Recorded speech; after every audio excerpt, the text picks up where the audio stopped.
আমাগো গ্রাম ধনেশ্বরপুর, ছোট্ট গ্রাম। চারদিকে ধান ক্ষেত আর বাঁশঝাড়। গ্রামের একদম শেষ মাথায় আছে এক পুরনো দিঘি। লোকেরা সেই দিঘি ডাকত শ্যাওলা দিঘি।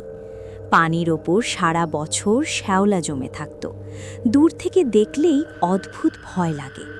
বাপু, সন্ধ্যার পর ওই দিক যাস না, ওই দিঘি কদাচিৎ কারো দেখা পায়, যাইলে ফেরার আশা কম। কিন্তু গ্রামের পোলামাইয়াগো এসব কথা কিচ্ছু শোনে না। একদিন সন্ধ্যার আগে গ্রামের দুই বন্ধু নাকিব আর আলামিন বসছিল ঘরের বারান্দায়।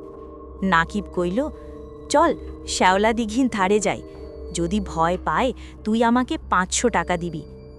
ভয় পাইলে আমি, চল দেখি, তুই পয়সা রাখিস। সন্ধ্যা নামতেই দুইজন পাড়া ছাড়ল। চারপাশে ধান ক্ষেত, বাঁশঝাড় আর দমকা হাওয়া।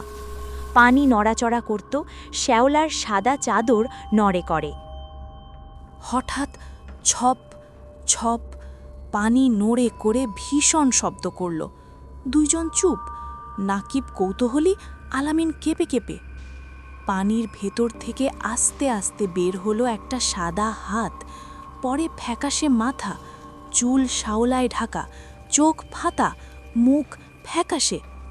নাকিব, দৌড় দৌড়! নাকিব ফ্রোজেন হয়ে দাঁড়ায়, হাতটা ধীরে ধীরে পাড়ের দিকে এগোচ্ছে। হঠাৎ লাশের মুখ খুলল। কে আমারে ডাকছোস? পরদিন সকালে গ্রামে শোরগোল। দিঘির কাদায় পায়ের ছাপ, কিন্তু তা মানুষের না, উল্টা দিক। যে কেউ ওই দিঘির কাছে যাইবে, ফিরা কঠিন। আমি দেখেছি, চোখ দেখা আসছি, লাশ বাঁচা আছে। গ্রামে ভয় ছড়ালো, কেউ আর রাতের অন্ধকারে দিঘির কাছে যায় না। নাকিব আবার সাহসী, চায় সত্যি দেখার। আলামিন ভয় পেয়ে চুপ, তারা রাতের অন্ধকারে দিঘির ধারে যায়। হঠাৎ পানি নড়াচড়া করতে থাকে। লাশ ধীরে ধীরে পানি থেকে বের হয়, চোখ আরও ভয়ানক, মুখ ফ্যাকাশে। লাশ বলল, আমার শান্তি চাই, তুমি আমার শান্তি ভাঙছ। আলামিন চিৎকার করে, দৌড় নাকিব, দৌড়! লাশ কিছুদিন ধরে গ্রামে ভয় ছড়ালো। পশু পাখিও অদ্ভুত আচরণ করতে লাগল। গ্রামের মানুষ আর শিশুদের কাউকে দিঘির কাছে যেতে দেয় না।